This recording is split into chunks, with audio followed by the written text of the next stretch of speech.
Audio release అయింది. తన తప్పు తెలుసుకొని అపాలజీ వీడియో కూడా చేసింది. అయినా కూడా అపాలజీ వీడియో నువ్వు అపాలజీ చేసినట్లేదు, సారీ చెప్తున్నట్లేదు, ఏదో డిమాండింగ్‌గా మాట్లాడుతున్నట్టుందని చెప్పి ఎన్ని ట్రోల్స్ అంటే, ఏడుచుతున్న వీడియోకి కూడా మీరు ట్రోల్స్ ఏసి చెప్పారు అలాగా. అపాలజీ చెప్పిన వీడియోకి కూడా మీరు ట్రోల్ ఏసారు. ఇప్పుడు చూడండి తన పరిస్థితి ఎలా ఉందంటే, హాస్పిటలైజ్ అయ్యింది. హాస్పిటల్‌లో బ్రీతింగ్ అందక ఐసీయూలో ఉంది. ఆక్సిజన్ పెట్టారు. అసలు ఇటువంటి ఘోరమైన స్థితి ఎవ్వరికీ రాకూడదు. తను చేసింది తప్పే అండి. నేను కాదనట్లేదు, ముమ్మాటికి తప్పే. కానీ తను చేసిన తప్పుకి రియలైజ్ అయ్యి సారీ అడిగింది కదా! యాక్సెప్ట్ చేయొచ్చు కదా! పెద్ద వీడియో చేసే స్థితిలో లేదు తను ఆ రోజు. అయినా కానీ సారీ అడిగి వీడియో చేసింది. కానీ ఈరోజు ఆ వీడియోకి కూడా ట్రోల్స్ వేస్తున్నారు. మీమ్స్ పేజెస్ వాళ్ళు, ట్రోల్స్ పేజెస్ వాళ్ళు, ఎవరైతే ఇన్‌స్టాగ్రామ్‌లోని, యూట్యూబ్‌లోని థంబ్‌నెయిల్స్ పెట్టి మరి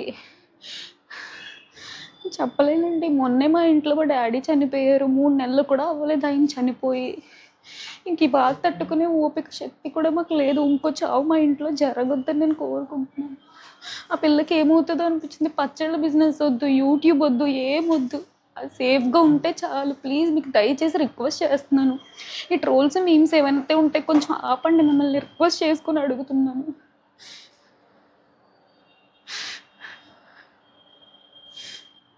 ఇటువంటి సిచ్యువేషన్‌లో కూడా ఒక 4 రోజుల నుంచి కంటిన్యూస్‌గా ట్రోల్స్ ఏస్తున్నారు. పెట్టిన రోజు మీరు రియాక్ట్ అవ్వలేదని అన్నారు. పెట్టిన రోజు నుంచి ఆ పిల్ల టెన్షన్‌లో ఉంది. ఏం జరుగుతుంది, ఏంటి అని కూడా అర్థం చేసుకోలేని స్థితిలో ఉంది.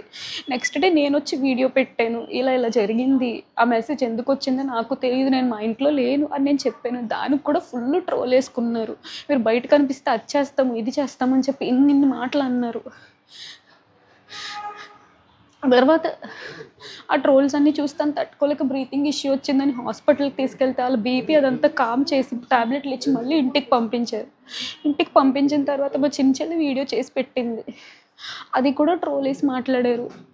ఇదంతా ఎందుకొచ్చింది అని చెప్పేసి. అపాలజీ వీడియో అయితే మేము చేయించాము.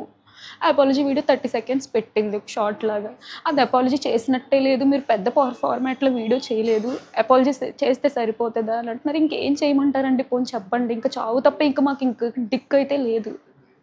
తన సిచ్యువేషన్ ఎలా ఉందంటే ఆల్రెడీ మెంటల్‌గా చాలా అనుభవించుతుంది.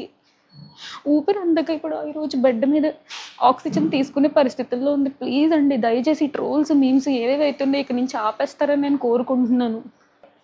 ఈ పికిల్స్ బిజినెస్ వద్దు, యూట్యూబ్ వద్దు, ఏమొద్దు. మనశ్శాంతి ఉంటే చాలండి. ప్రతి ఒక్కరు రోజుకి 2 వీడియోలు చొప్పున చేస్తున్నారు. ఇది అసలు పద్ధతి కాదు. ఎవరైతే యూట్యూబ్ ఛానల్స్ వాళ్ళు ఉన్నారో, ఎవరైతే మీమ్స్ పేజెస్ ఉన్నారో వాళ్ళంతా ఫోటోస్ వాడుకొని మరీ చేస్తున్నారు. సంబంధం లేకపోయినా మా ఫోటోస్ కూడా వాడారు. సరే అది నేను చెప్పాను. అది వదిలేసేయండి. ఇప్పుడు ఈరోజు ప్రాణం మీదకొచ్చిందండి. ఇప్పుడు ఏమన్నా అయితే ఎవరు రెస్పాన్సిబిలిటీ తీసుకుంటారు? చెప్పడానికి మా డ్యాడీ కూడా లేరు. ఏదైనా క్షమించే తప్పు ఉంటదండి. మరి ప్రాణం తీసేంత తప్పైతే ఏది ఉండదు కదా! ఇంక తను ప్రాణాల మీదకి తెచ్చుకున్న పరిస్థితి వచ్చింది. ఇంక అర్థం చేసుకోండి. న్యూస్ ఛానల్స్ వాళ్ళు ప్రతి ఒక్కళ్ళు ఇది ట్రెండింగ్ టాపిక్‌లో చేస్తున్నారు. చాలా ట్రెండింగ్ టాపిక్స్ ఉన్నాయి. ఇప్పుడు చాలా సమస్యలతో ఉంది రాష్ట్రం. ఇంక అది వదిలేసి ఇంక ఇదే పట్టుకుంటారేంటండి? తను ఆల్రెడీ అపాలజీ అడిగింది కదా! తను క్షమాపణ అడిగింది కదా!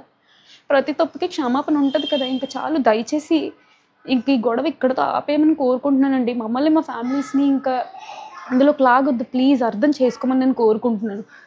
ప్లీజ్ అండి.